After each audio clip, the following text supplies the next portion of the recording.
How are ya?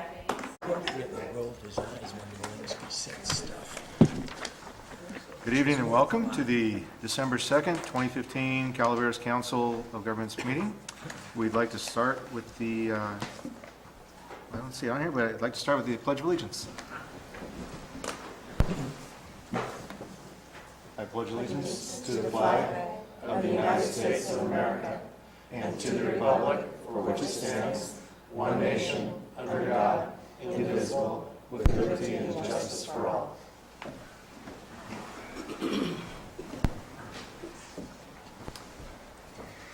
Our first item is the consent agenda. The consent agenda items are expected to be routine and non-controversial and will be acted upon by the council at one time without discussion. Any council member, staff member, or interested party may request that an item be removed from the consent agenda for further discussion. Any items that the council would like to see removed? Any interested parties in the audience? Do we have a motion to approve the consent agenda? So moved. I'll second. Moved by Councilmember Mudrides, seconded by Councilmember Combs. All those in favor? Aye. Approves. 7-0.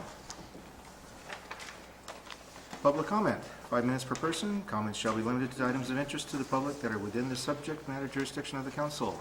Any interested public wishing to address the council? Okay. The release of the public draft and presentation of the short-range transit plan by Cliff Chambers of Mobility Managers. Mr. Chambers. Come on up. Oh, I'm sorry, Amber. This is a presentation of the public draft short-range transit plan update. As you're aware, and as you can see through the thickness of the draft report, it's a very extensive process and resulted in a comprehensive analysis of Calaveras transit, accompanied by a detailed five-year service plan and a financial and capital plan. Tonight we'll provide you a summary of the recommendations from the draft report.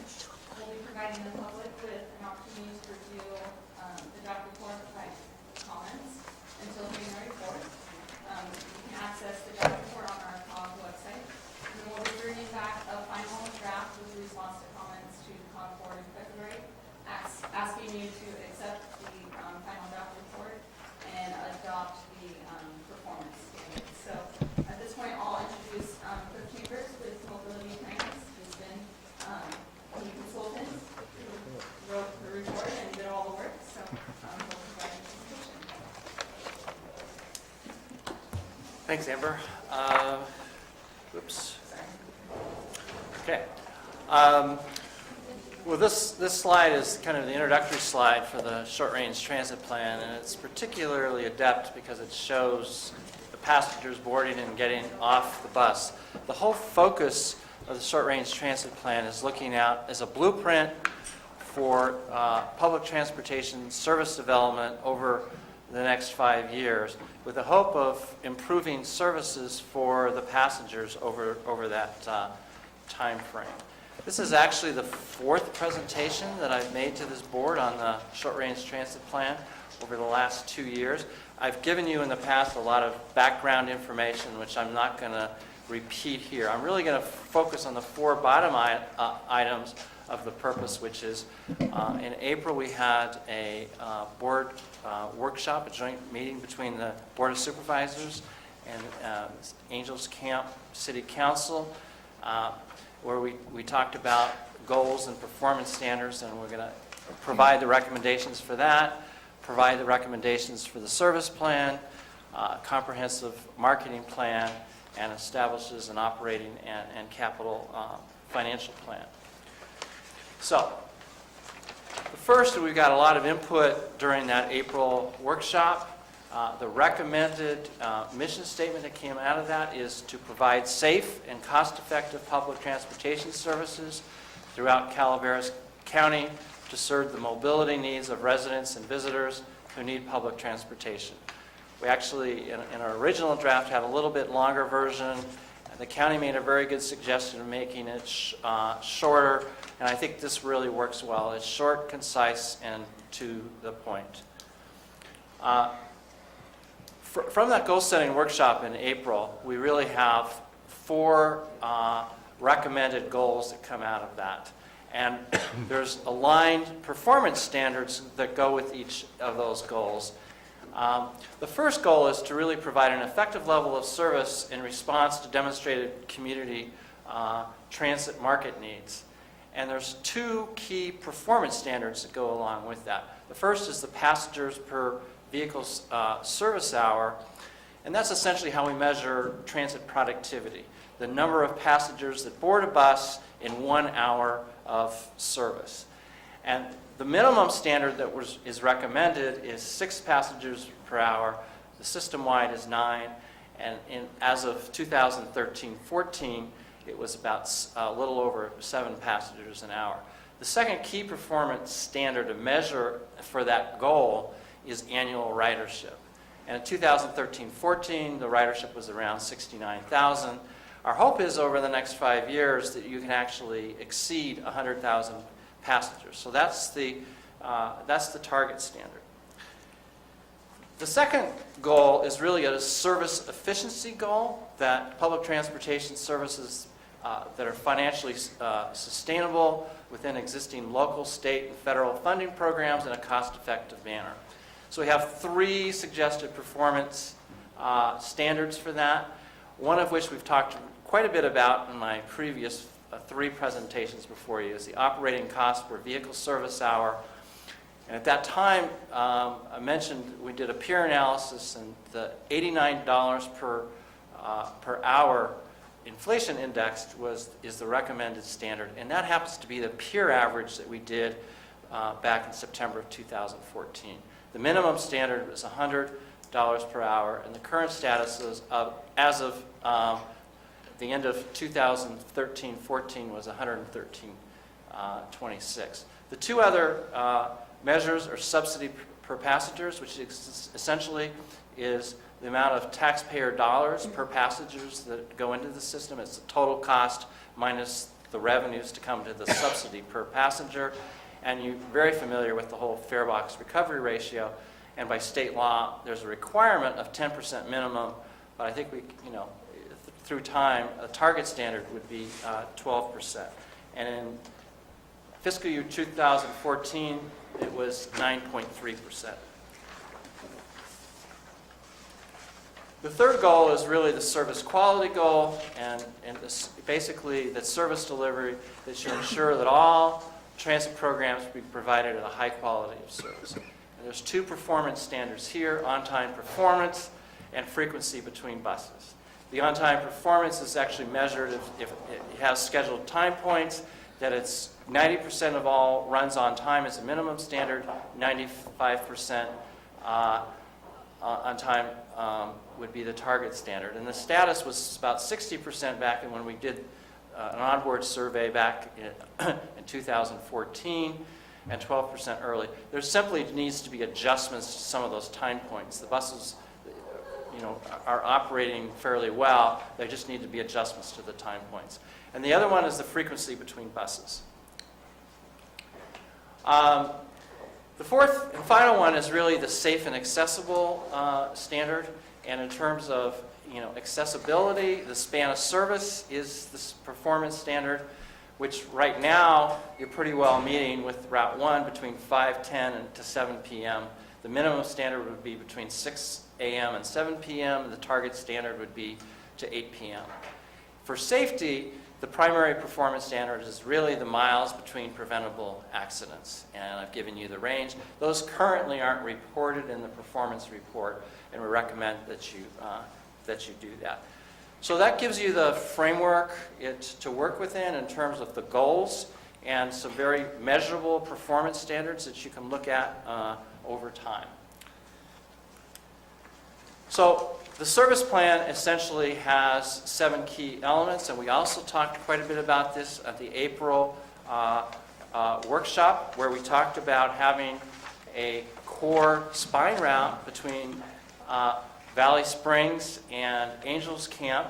The vision for this over the next 5 years is to have hourly service during peak periods on the spine between Angels Camp and Valley Springs, that you would have 90-minute service on the shoulders, and the passengers really, their number one request was eventually to get to Saturday service. And so we're recommending that as part of this core spine route. And if you remember, we talked about having a spine route and then a series of feeder routes to it. So this is the kind of the base foundation for building blocks. And the second building blocks is the flex route extensions to the core route. And right now, in the existing schedule to Rancho Calaveras, you have service approximately every 3 hours that extends Route 1. And what we're really suggesting is that you make the extension to Columbia College be part of the Route 1 schedule. For many of those, all the runs to Columbia College, essentially Route 1 then is right now is Route 4. All the passengers know it is. This is the extension of Route 4. So we're really just recommending what's already being operated, but from a passenger understandability standpoint, I think this is really important. And so there would be a minimum of service would be every minimum of 3 hours frequency between 7 a.m. to 6 p.m. And on these extensions, flex route would be drop-off or pick-off within 3/4 of a mile. The third kind of building block is the feeder service that we, again, are trying to have. The first, of course, an existing route from Arnold would provide a feeder service. Right now, that Route 4 goes to Columbia College, but this would just essentially now become a feeder route to the spine route, where people could catch the more frequent service along Route 1, and then service from from Jackson-Israeli, and eventually the Sutter Creek Transit Center. And again, those standards are about a minimum of every 3 hours. So further developing this, looking at Angels Camp, which really doesn't have any local circulation service within the community, and we're recommending that we really have the vision would be to have a 5-day-a-week general public dial-a-ride so that residents could get from point A to point B anywhere within Angels Camp during the regular hours that the bus would operate. It would also operate, besides the local travel, it would also provide a feeder service to the spine Route 1. And we really want to have Route 1 operate consistently, on-time performance, and really to do that, we can't have flex routes. So there's a Americans with Disability Act paratransit requirement, and those individuals would have service along this boundary that's outlined in the kind of the gold color. And so anywhere along 3/4 of a mile from Route 1, we would provide ADA paratransit dial-a-ride service to those individuals. And we could combine the general public dial-a-ride and Angels Camp with that service. The fifth building block in terms of providing feeder route service to the spine would be checkpoint dial-a-ride in the lower demand areas. If you remember, the Copperopolis, West Point have very low, poor productivity. So we're suggesting, in terms of really taking a step back, right now there's a trip at the beginning of the day, very early in the morning and very evening, and it's not very good service at all. So instead, bring it back to 2 or 3 days a week, depending on demonstrated demand. Operate service in the morning, the midday, and the afternoon, so that if you're in Copperopolis, you want to go to Angels Camp for whatever reason and get back at a reasonable time, you'll be able to do it. If you want to have it as a feeder service to Route 1 and then be able to go to San Andreas, perhaps an appointment at this complex right here, you'd be able to get back in the afternoon. So the checkpoint, the way it works, there's kind of this box around here, figure A. So there's 4 stops right now in Copperopolis, and each of those stops, and let's say the bus would operate in the morning, the midday, and the afternoon. They would have regular times that would be at those bus stops, but you would also be able to make reservations in that kind of purple area for dial-a-ride service if you can't get to the bus stop. So you make a stop, be able to make a reservation for a dial-a-ride, and then continue up to Angels Camp. And this is done effectively in a number of different areas around the United States. So that also would be providing a feeder service to the spine route. So in West Point, because it's a long corridor, it would be, and Calaveras Transit, the county has already ordered, and may even received by now, the vehicles for operating the service with smaller vehicles, so you can get up to the windy roads, a West Point within a 3/4 mile or perhaps a mile distance. We'll have to kind of work out the details of that, but it would provide more convenient service, again, that you could get to San Andreas in the morning, do your business in San Andreas, and get back in the afternoon in a convenient manner. So that provides also a feeder service, again, to the spine route. Now, with Burson, the jury's still out whether that's going to be viable in the longer term. The last numbers that I looked were not promising, but if we're going to do it, we would want to do it similar to this in terms of providing viable service, probably starting with 2 days a week, and really make it work. If demonstrated demand, would build it up to 3 days a week. And finally, and certainly not least, which is going to be implemented in January, the Delta Gold Line to Stockton is shown here. So this is really the full network, which builds what we talked about back in April of having a spine route with feeder service that has an opportunity for lower demand areas to have feeder service to and from the spine route, with the service also to Stockton. Supplemented to that is, in partnership with the tourism industry, develop fixed route services, provide alternatives between hotels and tourist destinations. And CCOG does have a grant that they did receive for mobility management.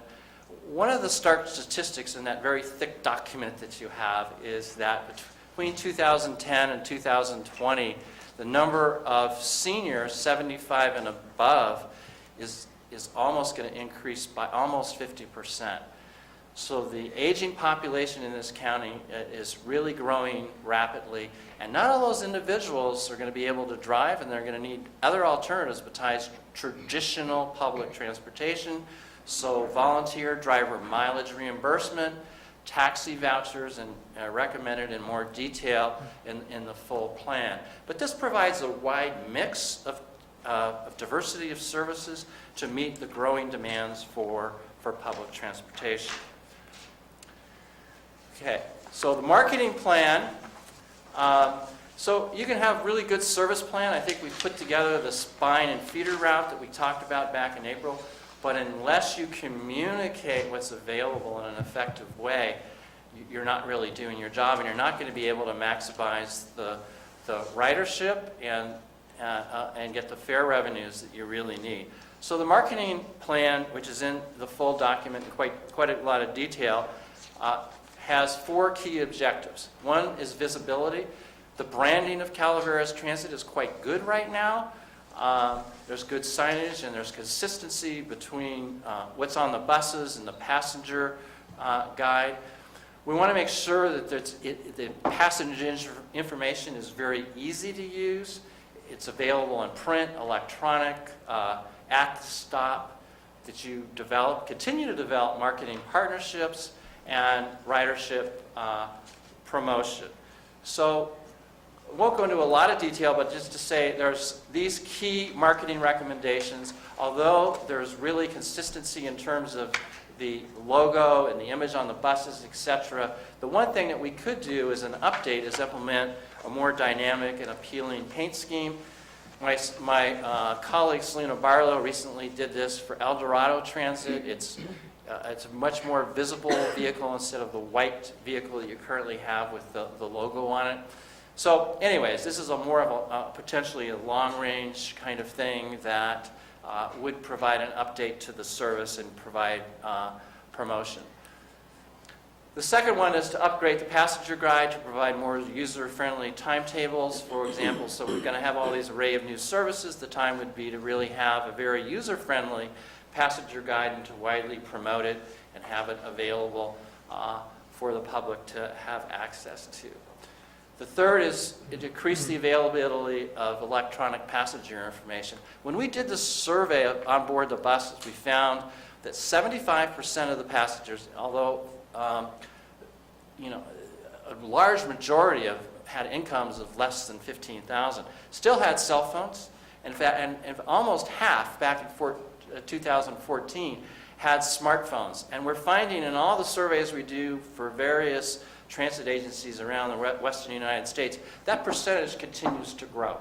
And people have increasingly smartphones. So you want to make sure that all the information, I don't know if any of you have taken advantage of the trip planner that's now on the website to go to point A to point B, but you can put in where you're at, where you want to go, and poof, you get that information. You want to make sure that it's readily available.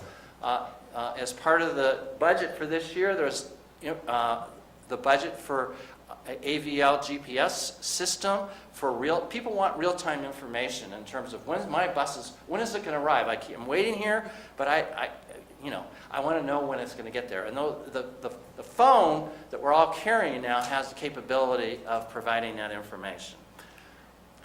The fourth is that, conduct targeted marketing to key potential riders. So you've got a major new introductions of the Stockton service, the Delta Gold Line. So you really should be targeting, with Delta College, student services, get the names of, students that reside in Calaveras County, have a marketing campaign, perhaps a direct mail campaign to those individuals.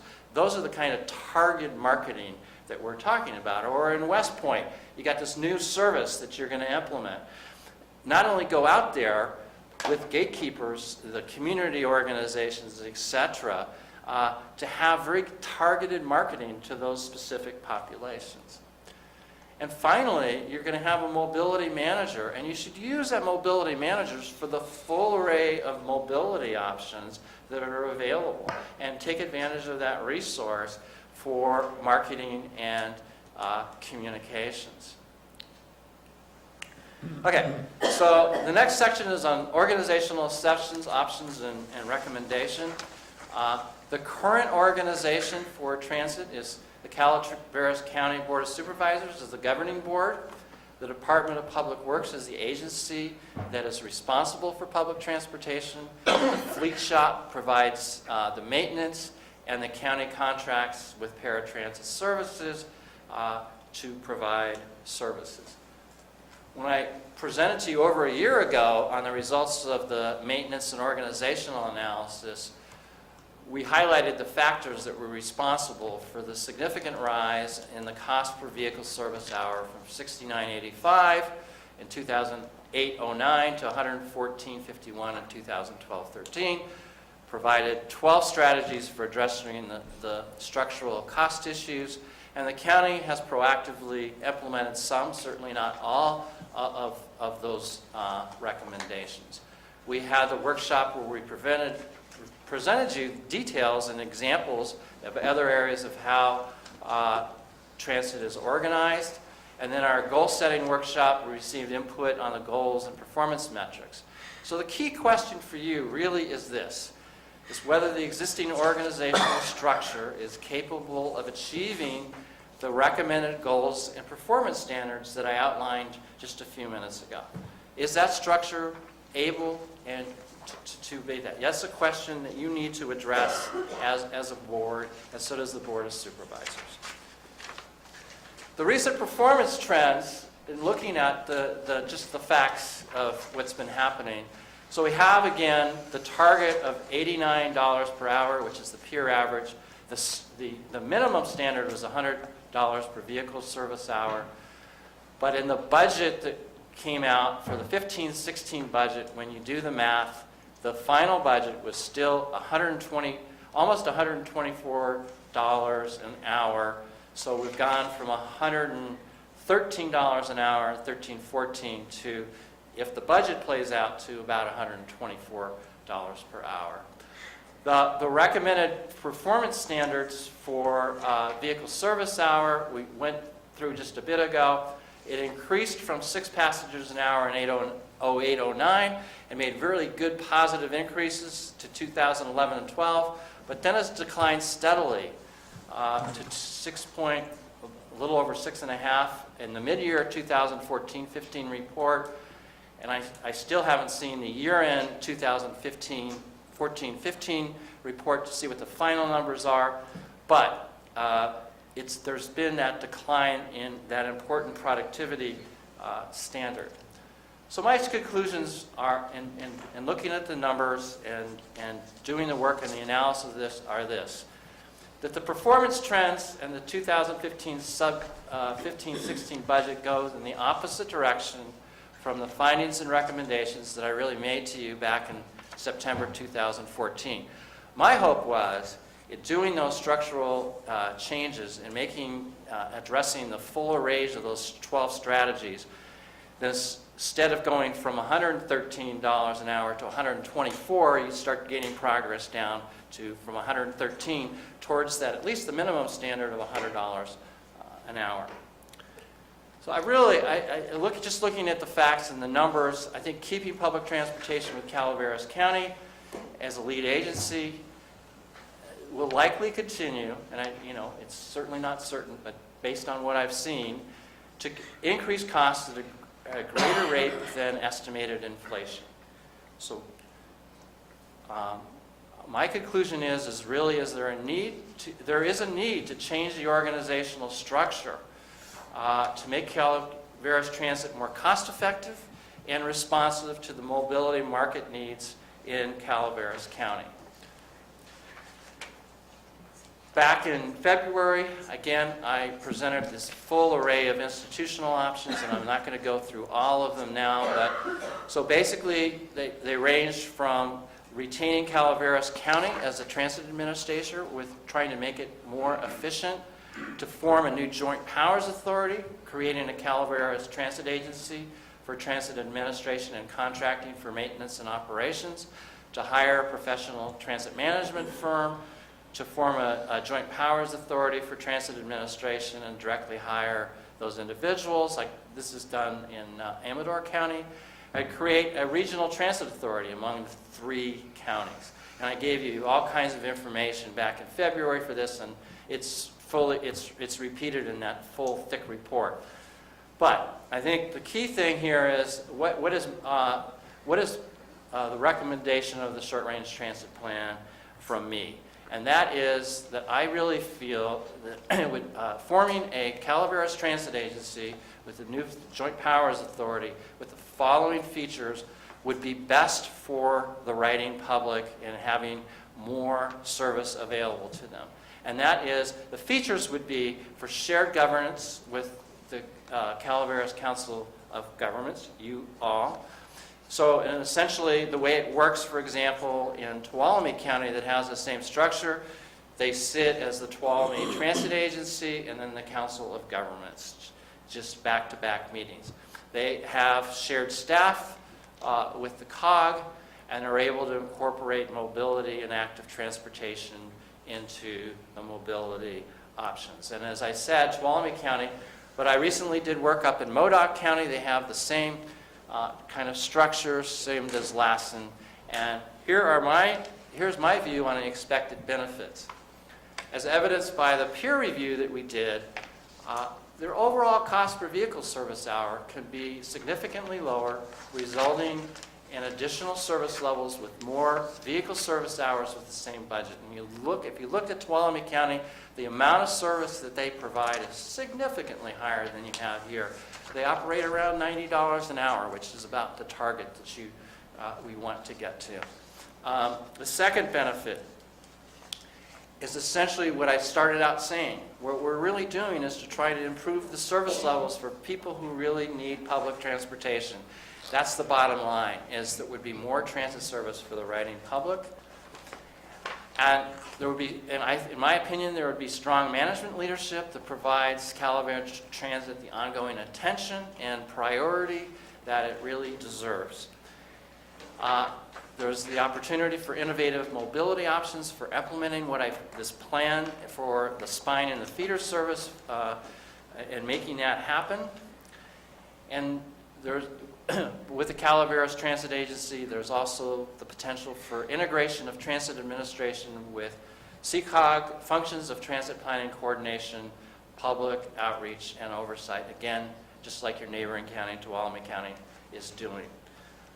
So that is the organizational recommendation.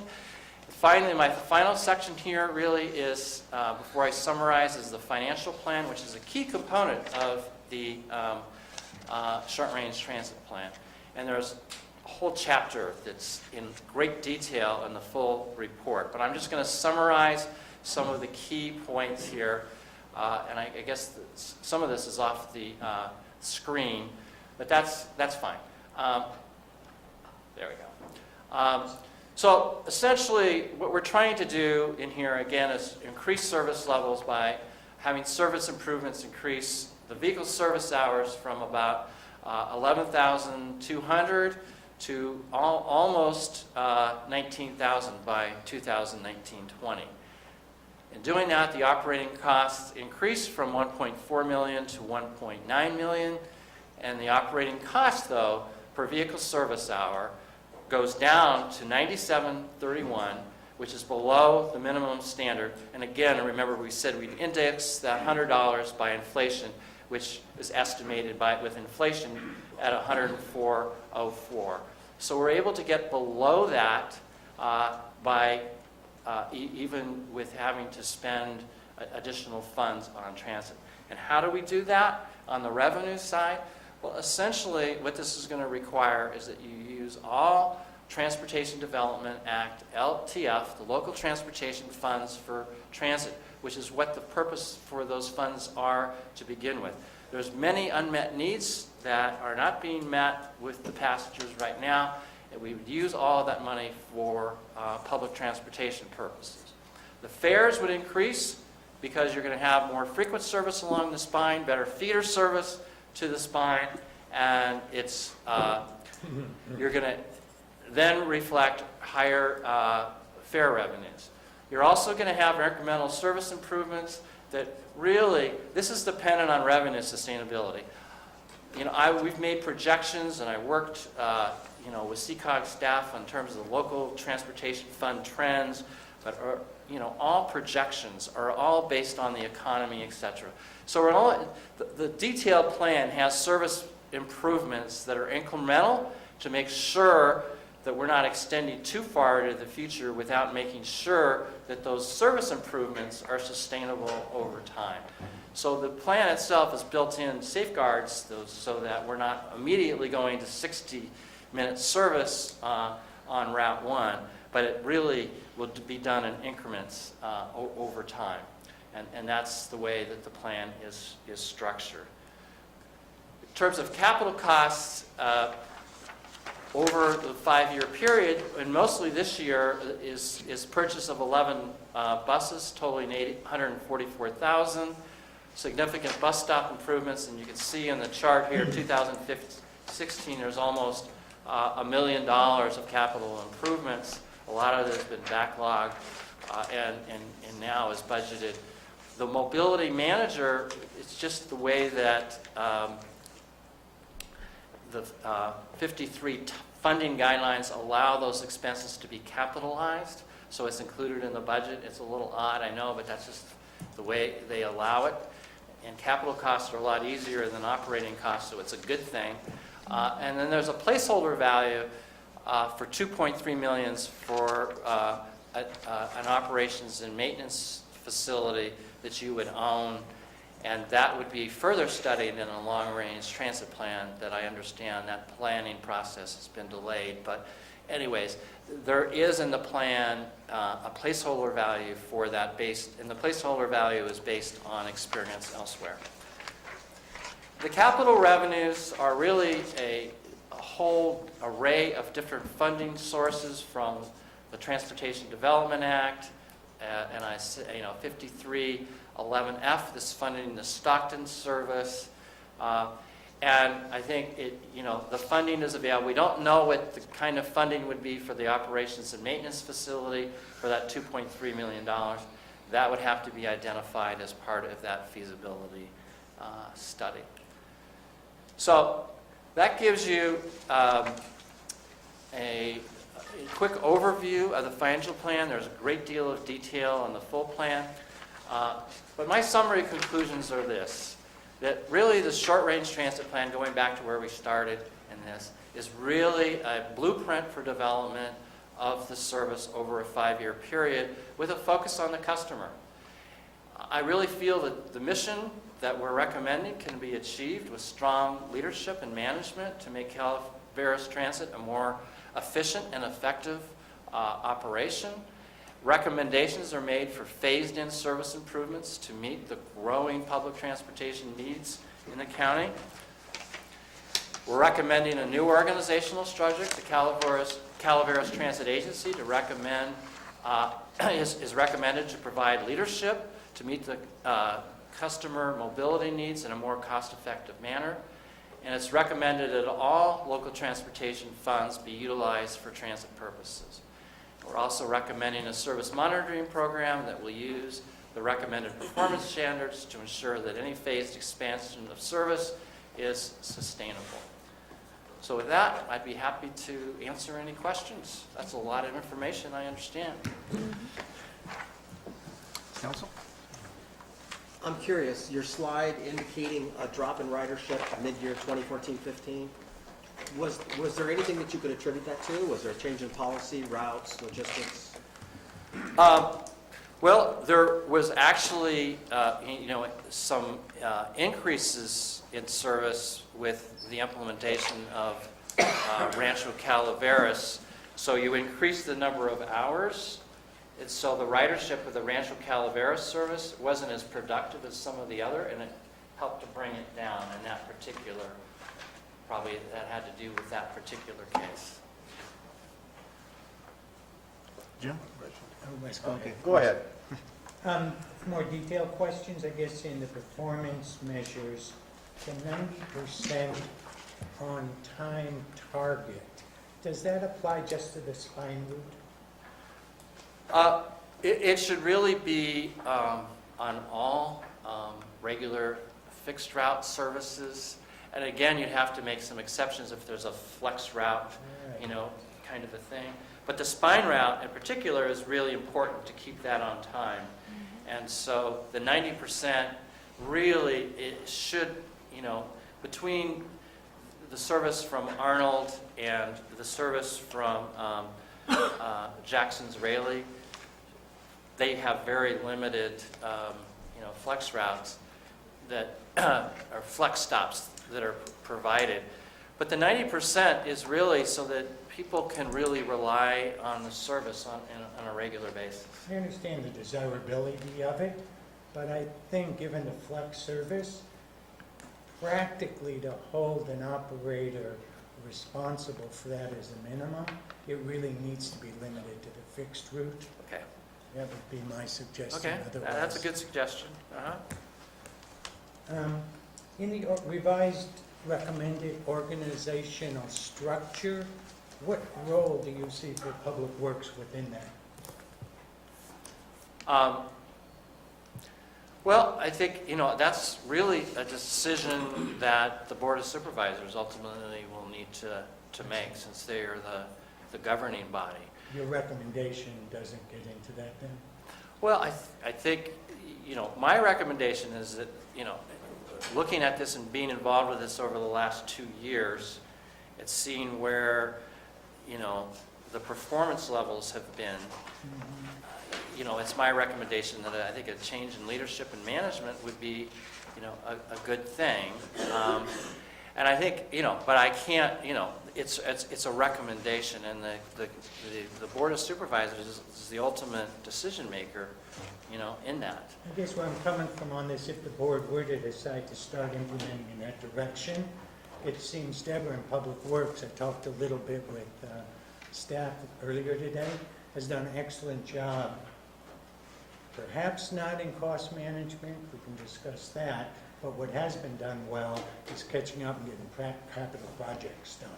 So that Yes, they're that could finally, be they're definitely continuing doing that now, yes. role within Public Works Mhm. Department, if nothing else. Yes, I agree. And you, I appreciate emphasized it on your last chart, that the financial plan does depend on all LTF money going to transit. Full disclosure, former Public Works Director, road money.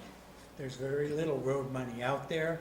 It's getting less, but part of the reason and actually part of the reason for the drop-off was historically, not all of the LTF money had gone to transit. When it's diverted to roads, cuts back on the funding, it cuts back on the route mileage, which drives up the cost.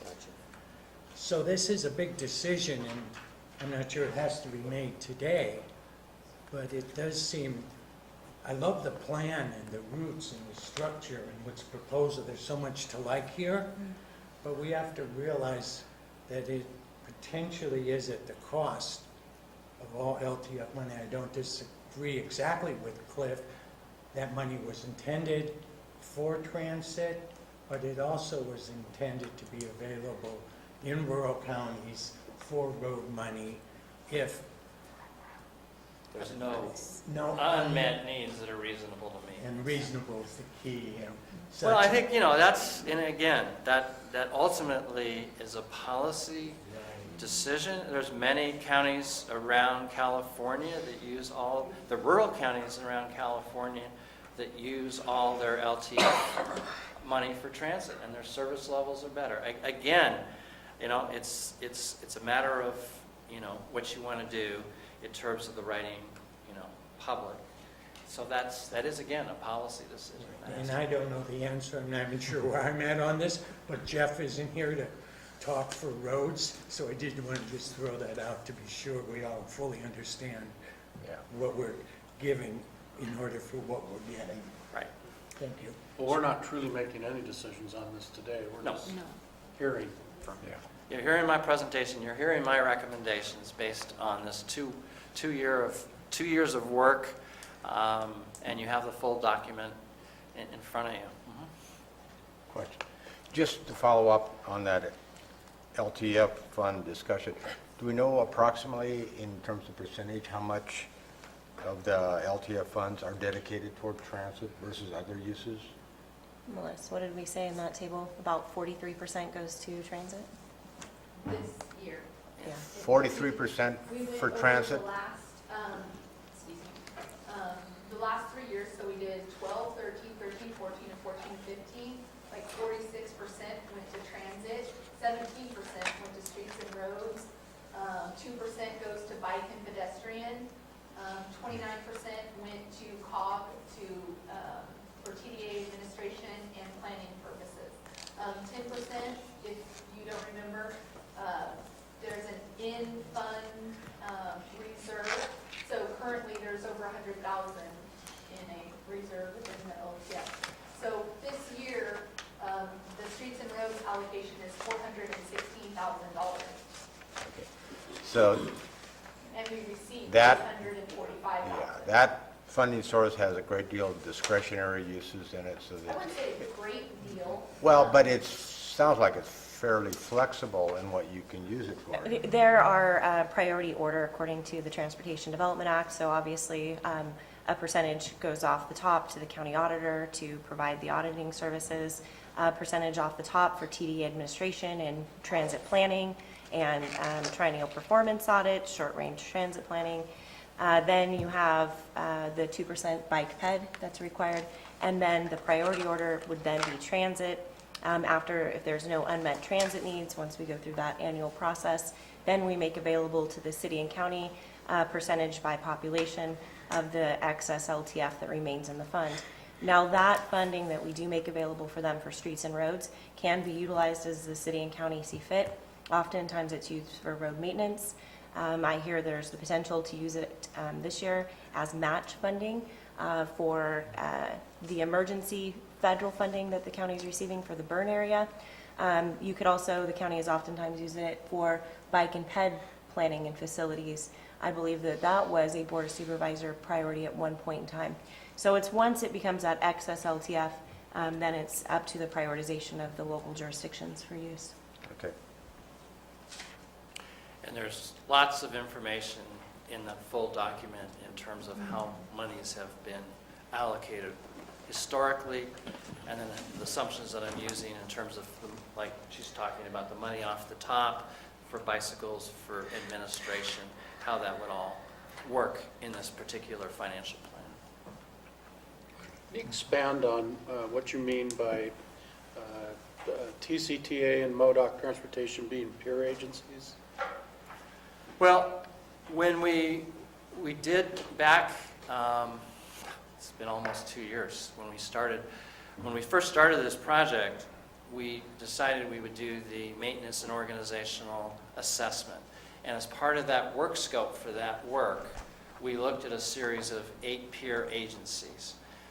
In terms of, the peer agencies were relatively the same size in the population area, the same kind of mixed services. Every agency is a little bit different, but mostly has to do with the, the size of the county that's being provided in the peer type of services. So those are the peers that we looked at in terms of their performance statistics and the types of services. And then I say, every agency has their own story in terms of how it was developed organizationally.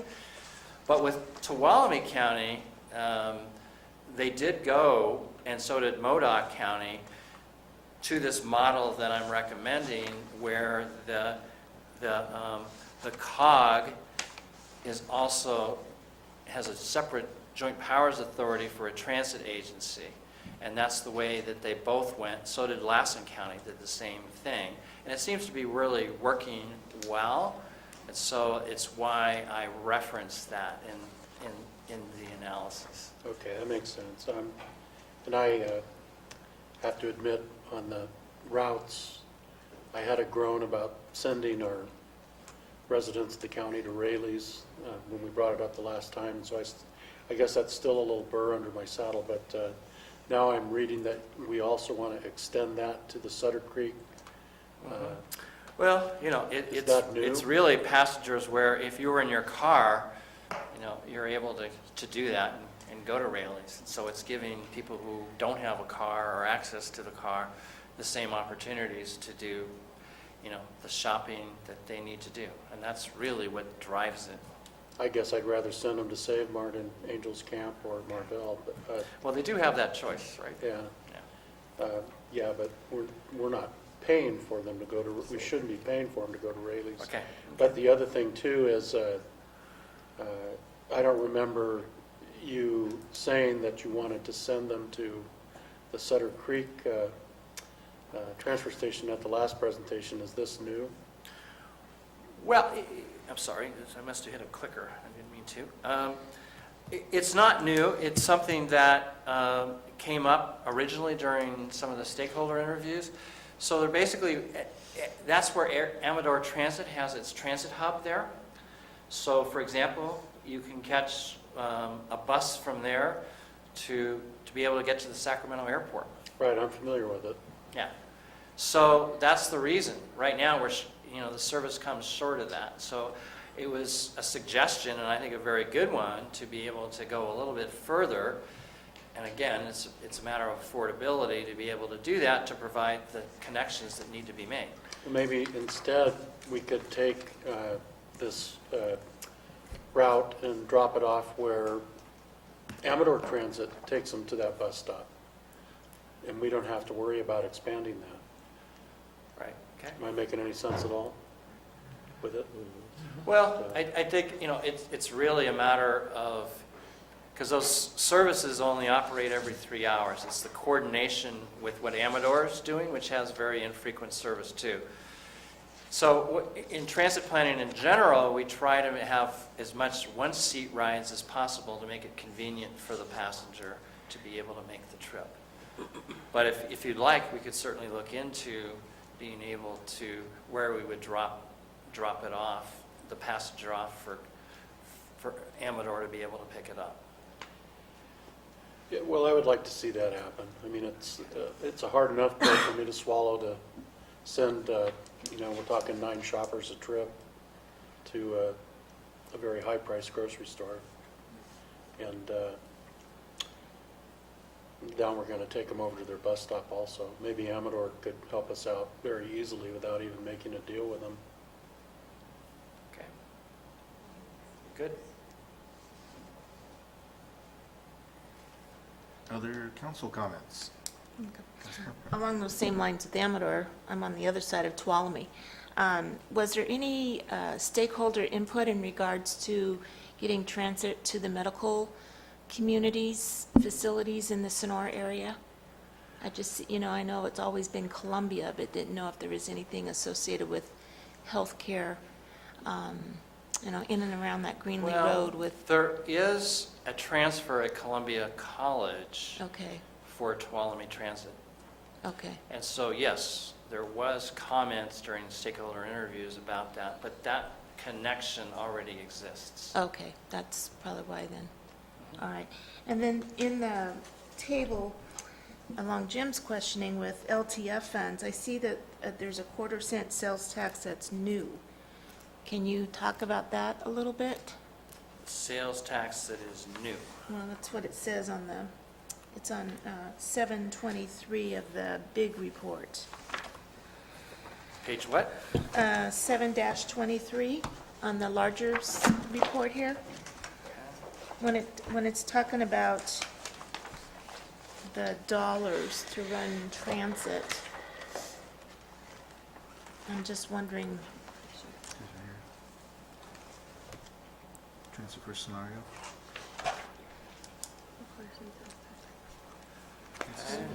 There, just let me see here. there's a little blip on 722 about the, So I'm on 7, it says, that is essentially new LTF funds that are available for that year. Maybe that's not clear. Okay. But that's what that means. All That's right. the new funding that's available for that year. so from the state level coming down. Current monies. So you Okay. have in that table, the first row is the unapportioned fund balance. Right. And then you have the 1/4 cent sales tax money, the LTF money that's new. Okay. Good, I was hoping that we weren't going before the voters at this point, No. looking for, Now, there's nothing in there about that, I guarantee you well, I know, that. I didn't see that, I just wanted that clarified, so, thank you. Sure. Those are my questions. Cliff, you also mentioned a dial-a-ride service in your options 4 and 5. Historically, from what I've seen in Amador County, that's an independent pay-for-use service. Would the dial-a-ride service be an independent revenue source, or how would that work with respect to, you have a corridor, and you're saying, okay, dial-a-ride within a 3/4 mile range in and out of that corridor service, would someone have to pay a premium instead of $1 or $1.25 for their ride to get on that route? Would they be paying an extra $1 or $2 to have that dial-a-ride pickup? Yeah, typically the fares for a dial-a-ride are about double what you would do for a local trip because there's a premium level of service. Okay.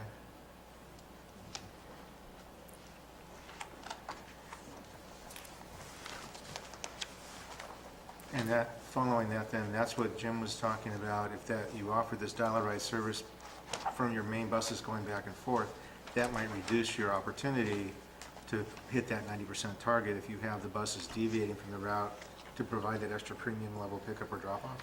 Yeah, I just want to make clear, so basically for the service beyond Angels Camp would only be for people who are disabled that would be eligible for, it's called Americans with Disability Act paratransit service. So it would be people who really can't use regular fixed route service, that service would be provided for.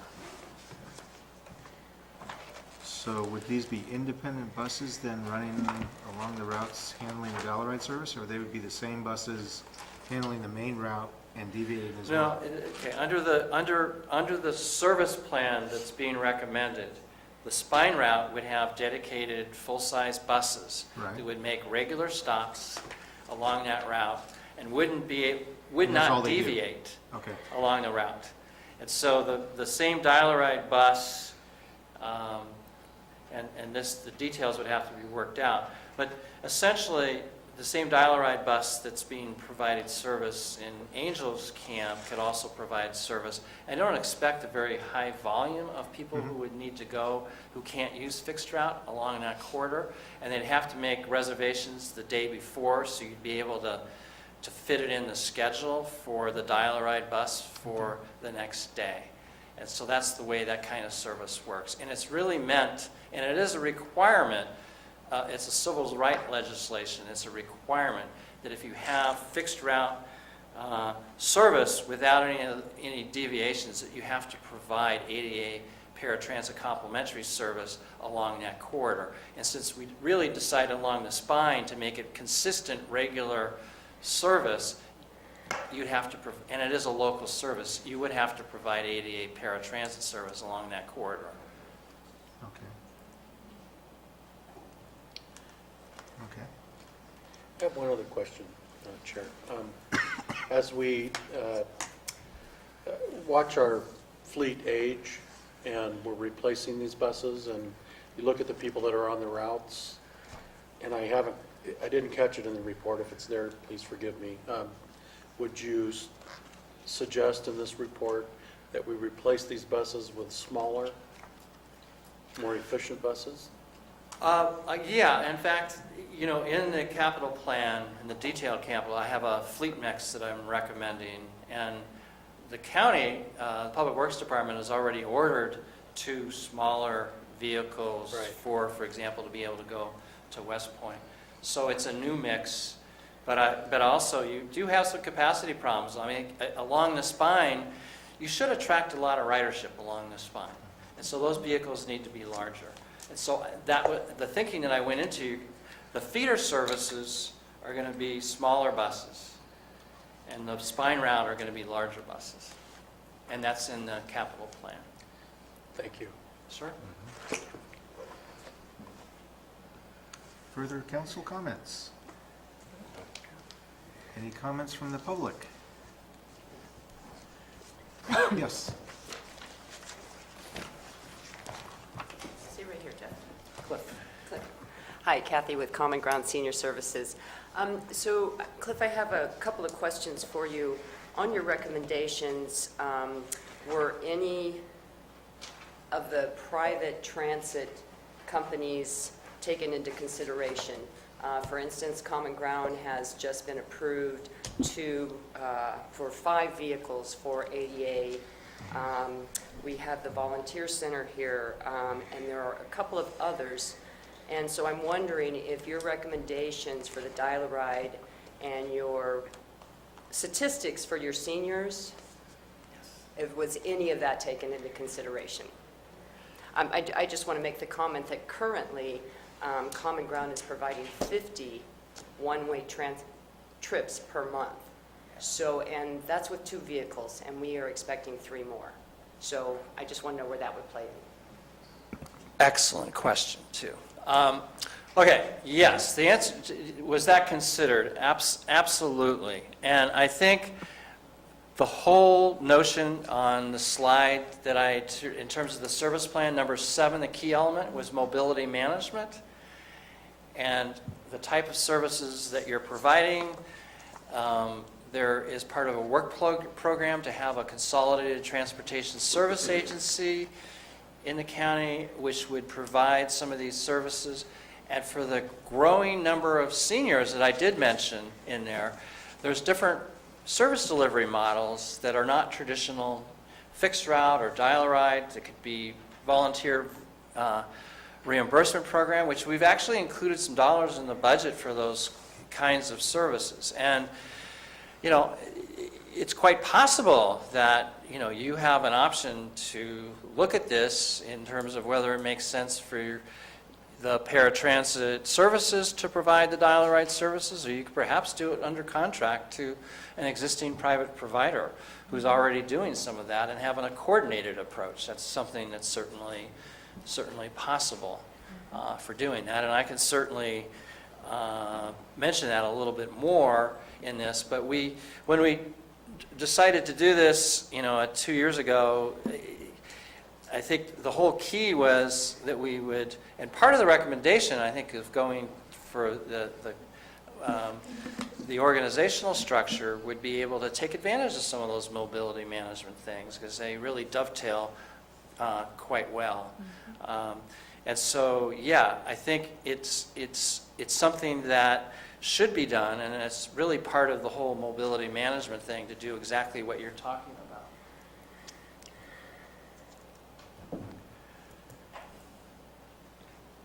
Any further comments from the public? Any final comments from the board? Cliff, thank you very much for Thank you. a very in-depth short-range transit plan update. And Amber, thank you for all the work. I know you did just support it. I don't think this was all Cliff. I think staff had a hand in this as well. Nice job.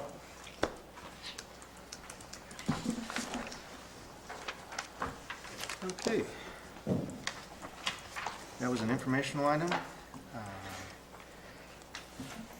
Comments due January 4th, 2016, for anybody who would like to make a written comment.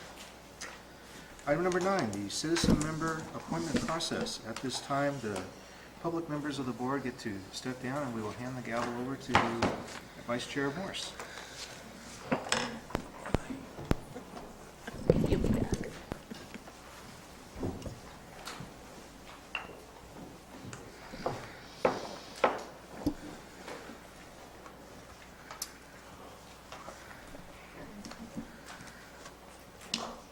Our next item is the citizen member appointments, and I would like to turn this over to Director Eads.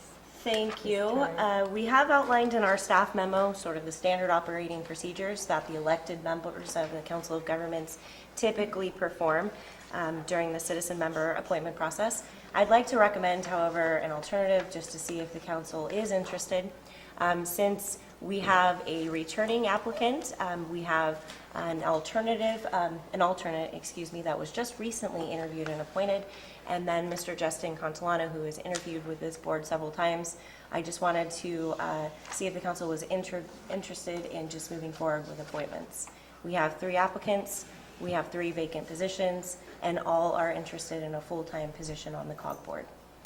The questions we have identified are the standard questions that we've asked each and every time. So I just wanted to make that option available to the council. Council. Just to double check, even though Justin suggested in his application he was interested in an alternate seat, he would be interested in a full-time seat? I have confirmed that he is interested Okay. in a full-time seat. I'm good with it. Yeah, I like your idea, I like your recommendation. I think so. I think probably all 3 applicants have been through enough public scrutiny. Okay, so then we will dispense with the presentation by the applicants, and I will ask for a nomination. Can we move on all 3 at the same time? I would recommend that you make an appointment based upon the term. We have 1 one-year term and then 2 two-year terms.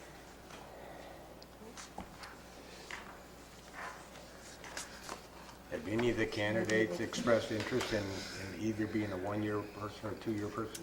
We do have a space for questions by the elected members of the council, so if you would like to ask them if they have a preference, that would be fine. That would be my only question.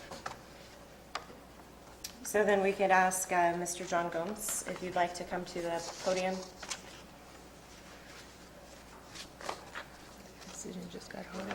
As you've decided, you already know who I am. I'd be happy to continue applying for the 2-year term. Okay. Do you have any experience, Sean? Pick a gray hair, I think.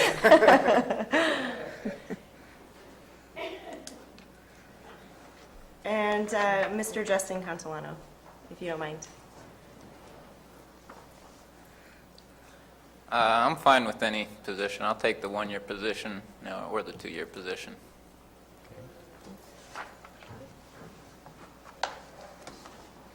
Should we do the 2-year first? Mr. Muteries, if you don't Oh, mind. yeah, Do you have a yeah. preference? I'm more than happy to take either position, but I would prefer the 2-year. Okay.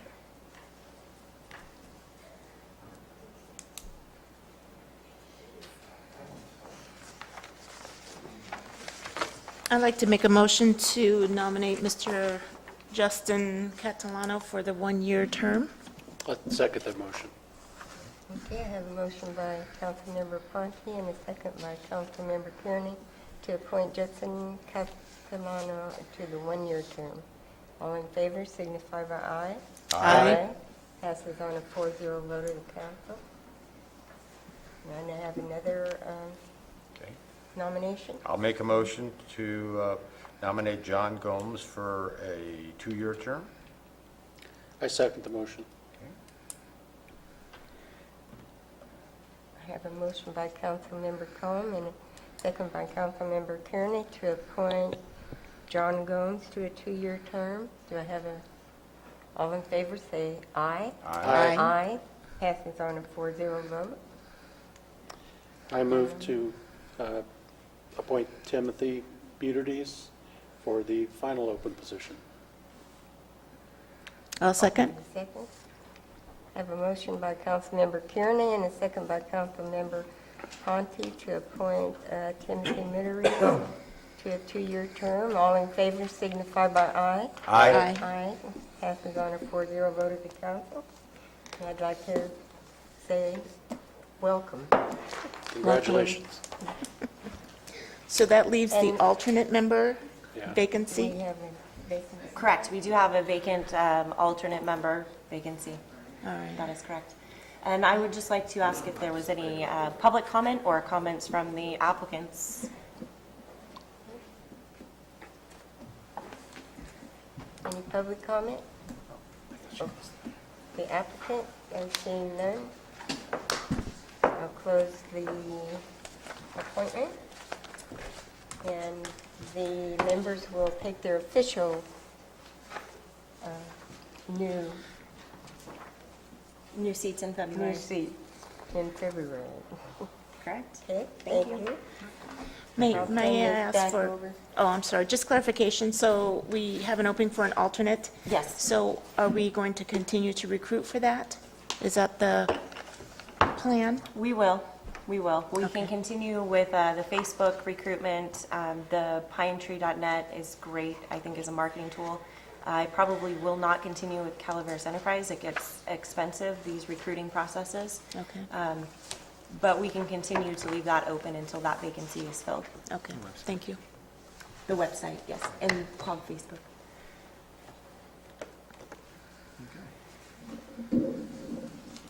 Thank you, Council. Item number 10, the adopt the fiscal year 2015-16 overall work program amendment number 2. It has 2 resolutions. I believe this is Ms. Raggio. Thank you, Mr. Chair. This amendment to recommendation has 4 fairly small revisions. This has gone to the Technical Advisory Committee and is recommended to the full council. If you have any questions, I'd be happy to answer them.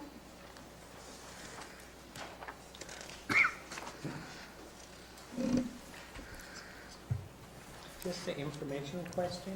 And you may have told us this before. This project with the City of Angels to develop a citywide parcel viewer, what is that exactly? Well, I will hand that over to Amber. It's a great program. We actually just completed for the city and Destination Angels Camp online web map for commercial parcels in their city. So it's an interactive web map, and the city now wants to kind of expand on that and do an online map for all their parcels. So you could go on and click on a parcel and get zoning and general plan information and more information on each parcel. And depending on grant funding availability, if that works wonderfully, that's something that San Andreas and I guess the county may want to consider once the city's up and operating. It sounds wonderful. Yeah. We previewed a demonstration of the project a little more than a week ago, and it was very impressive. And I think, I don't know how unique this is in rural counties, but I think it'll be a great assistance to anybody in economic development, and it's all public information, anyway, so there's no proprietary thing. It's just, it puts it all in one location available online. You should show it off, Amber. It's on the city website. We actually Yes, do, I and think, we- have a demonstration that we'll be bringing to the council Good. probably in February. Good. But we wanted to make sure that Destination Angels Camp and the city had an opportunity to preview and comment. Just preview it for my staff report, you know. Yeah. Is this a much more robust viewer, I'm assuming, than what the county currently has with its GIS viewer for all parcels? The county has a parcel viewer for their parcels throughout the county, but the city wanted very specific information that Okay. they collected. So they went out and collected information on parcels that were for sale, for lease, how much they are, and more information on, you know, commercial availability than is available from the assessor. Okay, great. So we have an action item requested to approve. I guess, do we have any public comment on this item? Okay, seeing none, I'm going to ask if we have a motion to approve Resolution 16-15,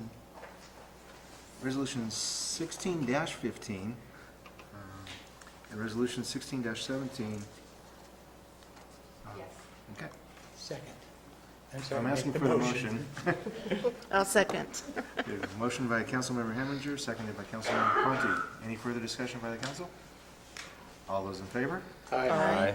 Approved 7-0.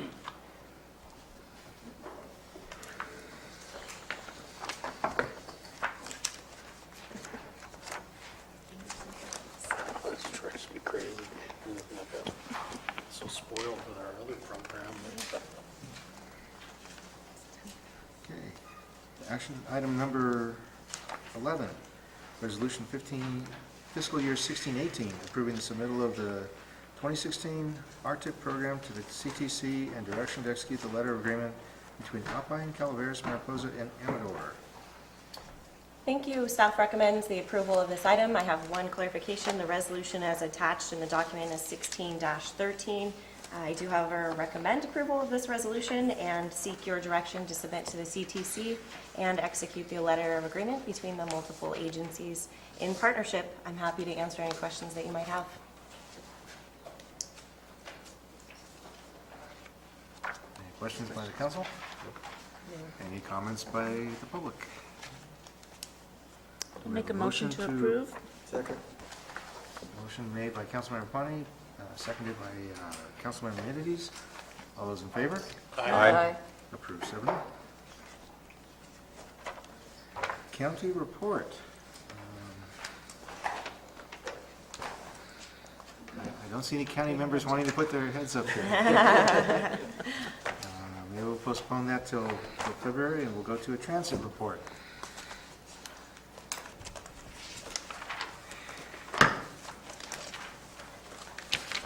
Good evening, Deborah Mullen, Public Works, Calaveras Transit.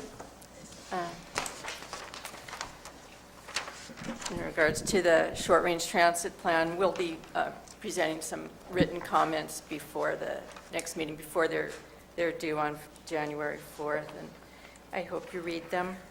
My notes. Deborah, we did include your comments to the draft in their attached document. All right, well, So those have we been will have, included. we will have Additional. more response to the short-range transit plan. Okay, was more, presented. okay. Okay, for PTMI-SEA, we have received 2 of the buses this week, and they're looking good, and we look forward to getting them into service and retiring a couple of the older ones. In the last December meeting, we'll be bringing the purchase of 3 more buses to the Board of Supervisors for approval. And in the, I don't want to go back to it, but the Class C buses that have been received and are going to be purchased actually seat 16 plus 2 wheelchairs or 20 passengers and no wheelchairs, not 12 as it says in the report. So I think they'll have a lot of usefulness in the spine route or whichever route we get used for. We've ordered a service vehicle with PTMI-SEA funds that will be used for various things like maintaining the bus stop improvements and picking up the trash there, and just overall cleaning and reducing some trips, and sometimes being used to ferry a driver to pick up a bus when they're off getting service someplace else. For the low carbon transit operations program, we're continuing with the green tickets program, where bus passes are being made available to people. And we've had some contact with people that are affected by the Butte fire that are using them. There are some people on up Highway 26 that are using the tickets for that. And then we're looking at the next year's low carbon program, and looking at maybe doing a Saturday pilot program, and we'll be putting the numbers together for that and getting board approval to apply for that funds for that purpose. And we'll see what kind of ridership we can get for Saturday service. So that will be a good way to test those waters. And the Delta Gold Line, as Cliff said, was going to launch January 19th. That's the day that the Delta College spring semester begins.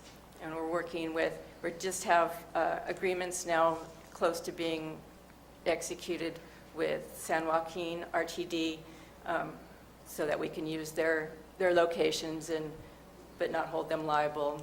And there's a lot of things that they're doing for us for that service. And we also have an agreement with Greyhound. It's one of the conditions of the grant, the intercity service grant, that we have interline agreements with with Greyhound, and they'll be putting their logo on our bus, or we'll be putting their logo on our bus. We're meeting with Amtrak officials next week to work out, we still have to tweak the schedule so we make the good connections so that Calaveras passengers can get to the Bay Area and San Jose. There's two Amtrak trains that run that we want to connect with.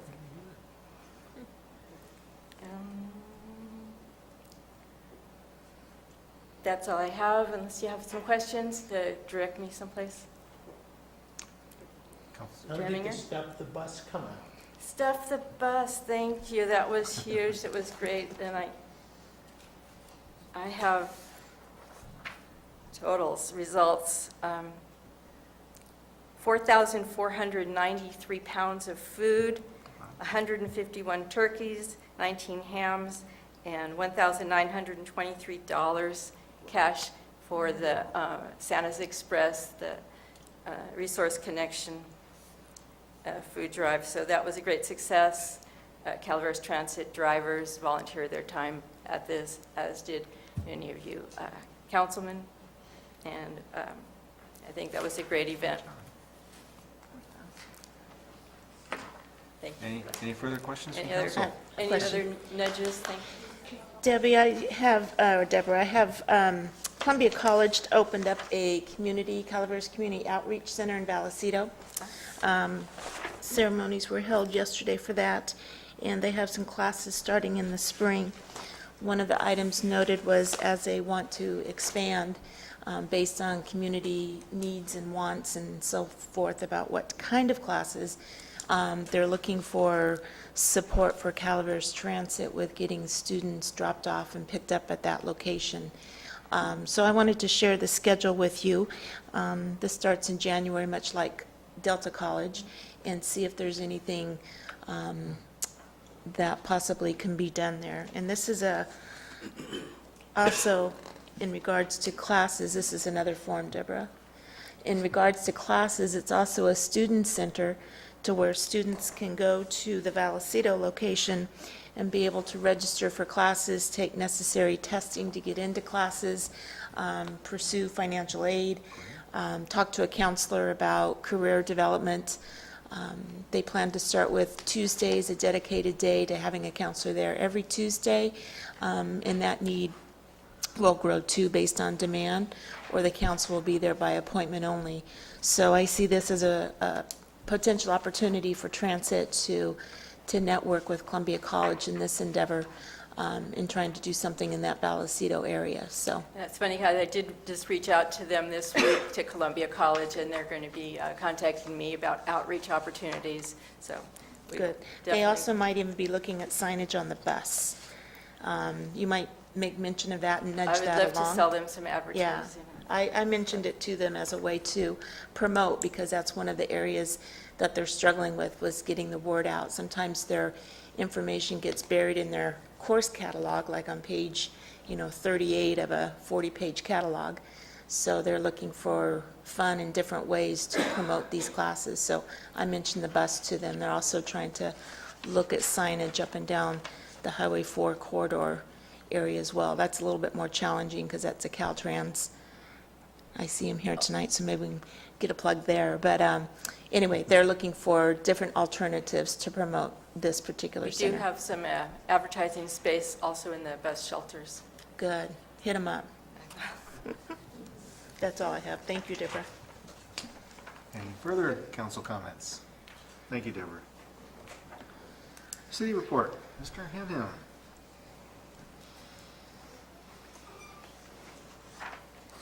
Thank you, Mr. Chair. Dave Hannum, Planning Director for the City of Angels. Just want to comment on a couple of our projects. Regarding our first one, the Partnership Planning Grant, we're coming down to the end. We've set up our public hearing schedule. We're going to the Planning Commission for our informational hearing on next week, December 10th, and the Planning Commission will be either accepting the document or making recommendations to the council on January 14th, and then we'll be going to the City Council right at their next meeting on the 19th, which is a week later. So we're coming down to the end. Again, it's been a very positive process all the way through, and I think that I think going through our next grant, with my next comment, I think with both of these things combined, it'll be a good thing for the city. Which takes me to our sustainability grant. COG staff and city staff has met regarding the contracts with the consultants. We're going to be working with Design Workshop to get that up and started. So we have a couple things we got to work out there. We have sent out the RFP for the Angels Creek Trail project, or our CMAC projects. As you're aware, the city was awarded $1.18 million of a last call for projects, and we are now moving forward with that. So that hopefully, I think the RFPs are due, I think in about a month. And then we're still working on our Murphy's Grade Road project, and we're still working on the design on that. And other than that, I mean, that's it. I do want to say why I'm up here. I said the viewer that was done with Amber. I mean, that's a great tool. And also, it wasn't mentioned, but Destination Angels Camp is kind of taking it upon themselves to kind of try to update that, and they've hired consultants to keep it updated so that the information's fresh, or as fresh as it can be. So, by utilizing COG's help with this, I mean, it wouldn't have got done without it. So, we appreciate COG staff helping us out. Let's see what else. Other than that, I think that's it. Unless anybody has any questions about any projects that are going on in the city. So. One other thing, just this is more of a planning note, but the Mark Twain Medical Center Clinic project will be going to the Planning Commission next week for approval. So at our Stanislaus Avenue location. So we're looking forward to that. So, anything else? Any questions? All right. Thank you. Thank you, Dave.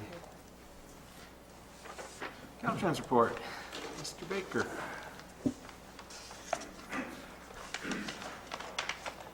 Mr. Chairman and members of the council, thank you. Very few things this week or this month. California Transportation Plan 2040 is out for public review. I'm sorry I don't have the date, but it was 30 days starting about a week or two ago. And that's available on our website. Certainly if you Google California Transportation Plan, that will come up. They're hoping to have that adopted soon after the new year, and that's largely policy. Some of those policies have been controversial, and certainly those are things you might want to look at. The grant deadline, again, was extended to December, end of December. And I made a note on the bus stops. I really don't know if you can put advertising on the bus stops or not. Those are done under encroachment permits, and I can check with our permit engineer and see if there's any They're looking concerns for with signage because the site is off of Highway 4. So they're just looking for signage, and apparently they were told that you had to have X amount of students enrolled in order for Caltrans to look at that, and it didn't make sense to me. So maybe I can give you some, I'll get your contact information and get some Columbia College information and that. maybe Yeah, I'm not direct sure them who to an they would appropriate have person. talked to. Yeah. And, we have particular kinds of signs that we Right. use for particular kinds of purposes. So I just check it, I know who to go talk to. Yeah, can I do think that that for would be helpful. They may be talking to the wrong department or division We or have something. a lot of wrong people to talk to for the wrong thing. So that's kind of my main purpose for you, is to run Yeah. interference and get you to the right person. Yeah. Otherwise, any questions? Council? No. Thank you. What? Oh, I saw with interest, because I got stuck in traffic, the pool station resurfacing at Highway 4, but the rest of it seems to be kind of fading out with all the marks that they did. Do you have any idea on the status of the resurfacing project of Highway 4? I can't say that I have been briefed on anything, but I'm assuming that those marks are waiting for the springtime. We wouldn't be doing the dig outs I didn't and think starting so. that until the new season starts, so I would expect that that'll be happening next. Basically waiting next until winter season. to pass. Yeah, and so I don't know how much of the paint will be left by then, but they'll have to work with what they have, or go out and do marks again. The other question is, by the springtime, do you have other areas you want to mark? Right, that also develop over this winter. I don't know, but if you want, I can check into it for you. Carl, I can take a look at the shop list that Yeah. Caltrans provided in our last SB 45 conference call, but it actually was a surprise to me to see them starting at the Pool Is that Station late- Road late in the year? intersection, the brand new, the Yeah. newest portion of that road. So I wasn't quite sure, and it caught me by surprise as well. But I'll take a look in case it's something I missed on the shop project list. Okay, I guess I want to make sure I'm talking about the right thing. We're talking 4 all the way from Angels. There was a $5 million project that was told to the council last year, approved, or the start of the summer, approved to resurface from Stanislaus County line to Angels Camp. Yeah, And then independently, like I said, and Melissa and I just got stuck in it apparently, they completely resurfaced the whole intersection of Highway 4 at Pool Station Road intersection. I'm aware that they've been doing work there. My impression was that it was drainage work. Drainage, okay. Yeah, Yeah, but again, I can check on that. we'll too. check, okay, Yeah. yeah. It gets confusing because some things are on the shop list, some things wind up just being maintenance projects that, I don't want to say they fly under the radar, but they aren't in our larger database. They're harder for me. I have to go find the project manager and work on them. And it's because they're from a different pot of money. They're highway maintenance funds. So that, I know who to go talk to about that too. I can go and check, but, sorry, I don't have better details. That's fine. All right, thank you. Thank you. Staff reports. All right, I think Amber would like to take over. We have released the public draft of the Gateway Corridor Study for 449, and inclusive of that is a short YouTube video that we wanted to debut for the Calaveras Council of Governments. So we couldn't get the speakers hooked up, so hopefully we'll see.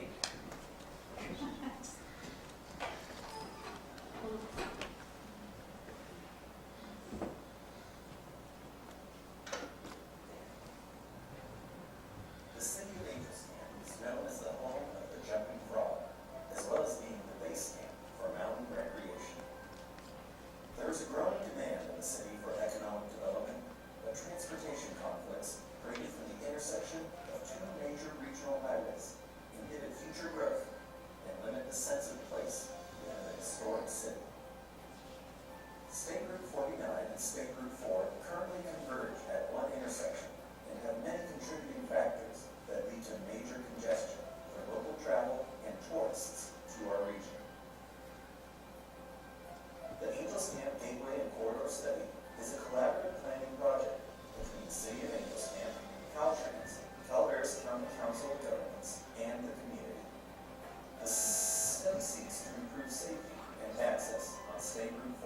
State Route 49. Build a connected vehicle and pedestrian local road network in Angels Camp. Develop economic opportunities along State Route 4 and State Route 49. And better define the entry into Angels Camp. The State Route 4 and 49 Gateway and Corridor Study is an integrated planning and land use study that really looks at how both land use and transportation can come together to solve some larger community problems. It's called a partnership planning grant, and it's a grant that allows for the concentration of land use and circulation. And money comes from Caltrans, and in partnership with Calaveras Council of Governments, it allows us to then go look at areas in the city and plan where there's significant issues. Here in Angels Camp, we are blessed in one way that we have two major highways right at our front door. But in many ways, that's also a curse or a deterrent because it concentrates a great deal of traffic in one intersection. And even with the existing growth that we're experiencing close to plan growth, we know that the problem is only going to get worse. The Gateway and Corridor Study will suggest ways to alleviate the stress on the State Route 49 and 4 corridor by setting in place a series of future transportation improvements and enhancements to include intersection improvements at Foundry Lane and Angels Oaks on the Highway 4 entrance to bolster the future retail expansion and to attract future development of a needed hotel and conference center. In addition to increasing the economic base, it also provides for new job opportunities, addresses jobs, housing balance by creating new housing opportunities within the study area as well. So we did a market analysis, and that identified there's about $15 million of retail leakage. And we found that through introducing a more mixed-use, compact, and diverse land use element, that we can pick up almost 60% of the existing retail leakage. So that's 60% more money coming into Angels Camp that can be brought back to the community to support some of the investments like bicycle lanes, walkways, better aesthetics. In terms of process, I think this is probably the most publicly involved process is the general plan. And anytime that you can do that and get that kind of input, then your plans are much more successful in the future because I can't just sit in a room and draw colors and dotted lines for roads without, the community giving input. So when it works from the community up and it goes up, then it works out a lot better. We have had a great turnout. We've had a lot of really engaged and interested people. At each public meeting, we had a presentation, an open house, so people could provide comments, and also an online survey. We've identified open space in the northwest portion of our city that can accommodate growth.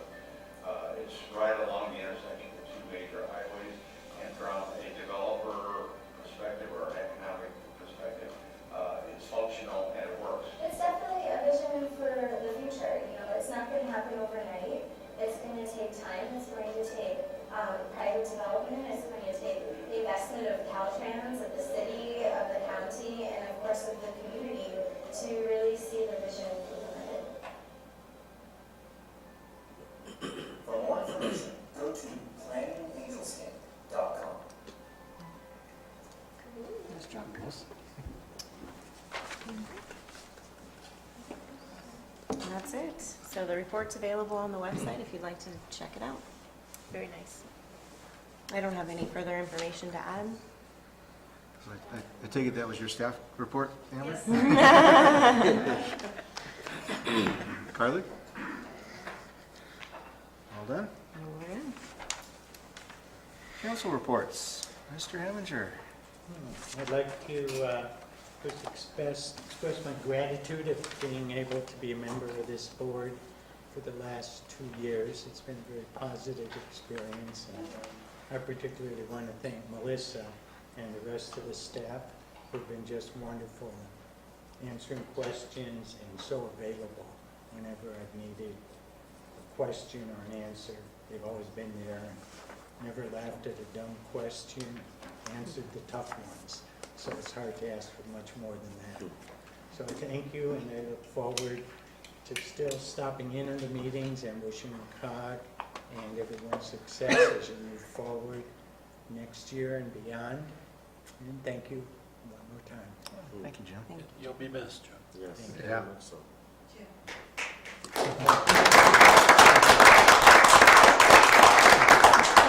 Thank you. So I'm going to miss Jim, and I've been sitting over here tonight trying to encourage him to be that alternate application, because he does say he will stop by once in a while, so maybe we can coordinate the stopping by once in a while when there's a need. Is that a But- motion? Yeah. Is that a motion? So, thank you, Jim, for your service to COG, and your questions have always been just very interesting and good questions, and I appreciate that with your wealth of knowledge and what you have had done for Calaveras County. That's all I have. I just want to second her motion. I'll vote for the I hope he motion. stays in contact too, having his expertise to your right has always been a good thing since I've been sitting here. And he resides in District 1 now, so there should be no controversy. Hopefully for a short period of time, if you can get those debris cleanup people moving. That's Debbie's fault. We're going to stall that for a year. That's all I have. Okay, I agree with everything you said. That's all I have. okay. Yeah, and I would echo those comments. Jim, you have a wealth of experience and information you bring to the position. You're going to be deeply missed, and thank you for your service. And just a comment about the short video, I personally am very pleased with the work that Design Workshop had done, irrespective of however the recommendations come out. I mean, they're a first-class organization. We're very delighted that they're also going to do our second project, the downtown study, and I hope that the San Andreas corridor study will turn out equally as well. So, Well, I want to thank the council again for reappointing me for another 2 years. I look forward to seeing everyone after the holidays. It looks like back on February 3rd here at 5 p.m. So, thank you very much. Thank you. Merry Christmas. Merry Christmas.